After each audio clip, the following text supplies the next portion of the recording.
താങ്കൾ ചർച്ച ചെയ്യപ്പെടുന്ന കാരണങ്ങൾ ഉണ്ടാക്കും, അല്ലെങ്കിൽ ഏതെങ്കിലും വിധത്തിൽ താങ്കൾ അതിന്റെ ഒരു നടുഭാഗത്ത് താങ്കൾ നിൽക്കും സാർ. കാരണം എനിക്ക് തോന്നുന്നു ഇംഗ്ലീഷിലൊരു ചൊല്ലുണ്ട്, to win we want friends, if we want a distinction of winning we want enemies എന്നാണ്. കുട്ടികളാണ് അല്ല സാർ വിളിച്ച് കളിയാക്കാറുണ്ട്. താങ്കൾക്ക് നേരത്തെ തോന്നാറില്ല എന്നെ കളിയാക്കാനാണോ വിളിക്കുന്നത്? സാർ, എനിക്ക് ടെലിവിഷൻ ചാനലിൽ പോകുമ്പോൾ എനിക്ക് പൈസയും കിട്ടാറുണ്ട്, അതുകൂടെ പറയണമല്ലോ. വരുന്ന ആളുകൾക്ക് ഉച്ചഭക്ഷണം കിട്ടുന്നു, സന്തോഷത്തിന് കുറച്ച് പൈസ കിട്ടുന്നു, ചാനലുകാർക്ക് കുറച്ച് പരസ്യം കിട്ടുന്നു, കാണുന്നവർക്ക് എന്ത് കിട്ടുന്നു അത് കാണുന്നവരോട് ചോദിക്കേണ്ട കാര്യമാണ്. എനിക്കറിയാം സന്തോഷ് പണ്ഡിറ്റിനെ കളിപ്പിച്ചു എന്ന് അഹങ്കരിക്കുന്ന ആളുകളാണ് യഥാർത്ഥത്തിൽ കളിപ്പിക്കപ്പെട്ടത്. ഉറപ്പല്ലേ? അതുറപ്പല്ലേ? ആണോ ഒക്കെ വന്ന് ഫോട്ടോ എടുക്കുന്നു. ഇവർ ചോദിക്കാം അവളെന്തിനാ നിങ്ങളെ കൂടെ ഒന്ന് ഫോട്ടോ എടുക്കുന്നത്? സാർ, ഞാൻ എങ്ങനെയാണ് ഉത്തരം പറയുന്നത്? അത് ആ പെൺകുട്ടിയോടാണ് ചോദിക്കേണ്ടത്. ഞാൻ പറഞ്ഞു ശരി. അപ്പോൾ ഇവരുടെ ഉത്തരം, നിങ്ങളൊരു കാര്യം മനസ്സിലാക്കണം, 30 കൊല്ലമായി ഞങ്ങൾ ഈ പണി തുടങ്ങിയിട്ട് ഞങ്ങളെ കൂടെ ഒറ്റ ഒരു നിങ്ങൾ വരെ ഫോട്ടോ എടുത്തില്ല. എൻ്റെ കുറ്റം.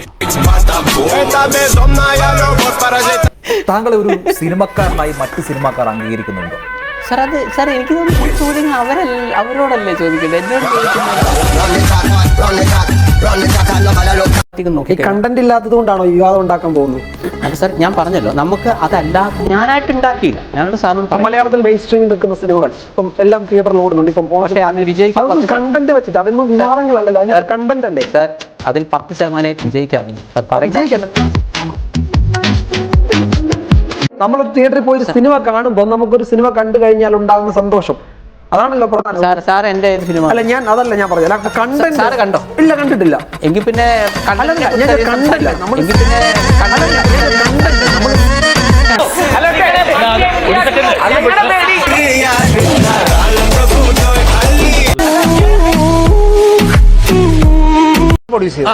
ഞാൻ കെട്ടിത്തൂങ്ങി ഇതുവരെ നടന്നില്ല. ഞാൻ സിനിമ അടുത്തൊരു പ്രൊഡ്യൂസറെ കിട്ടാത്തതുകൊണ്ട് ഞാൻ സീരിയൽ ഞാൻ ആരെയും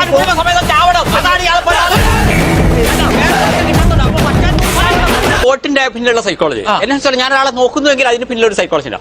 സോ ഈ കോട്ടിന് പിന്നിലുള്ള സൈക്കോളജി ഈ സിനിമ എനിക്ക് കോട്ടിനോട് താല്പര്യം ഉണ്ടായിരുന്നു. അപ്പൊ ഞാൻ ഈ കോട്ട് കുറച്ചൊക്കെ വാങ്ങി വെച്ച് വാടകയ്ക്ക് കൊടുക്കും. ഒരു ദിവസം 250 രൂപയാണ് കിട്ടുക. എന്റെ ഭാഗ്യത്തിന് കൃഷ്ണരാജ് ഞാൻ പറഞ്ഞല്ലോ, എനിക്ക് ഈ ലെവലല്ല, നമ്മൾ ബുദ്ധിയുടെ കളിയാണ്, ഇവർക്കൊക്കെ ഹൃദയത്തിന്റെ കളിയാണ്. ഓക്കെ,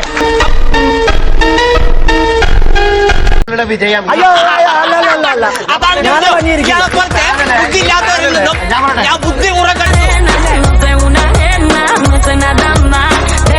ആക്ഷൻ ഫിലിം ആണോ സാർ? എന്റെ സിനിമയിൽ അങ്ങനെ ആക്ഷൻ ഒന്നുമില്ല. 8 പാട്ട്, 8-ാം തീയതി ജനിച്ചിരിക്കുന്നത്. സോ എല്ലാം 8 ഭാഗ്യത്തിൽ 8 നിലയിൽ പടം പൊട്ടുന്നില്ല.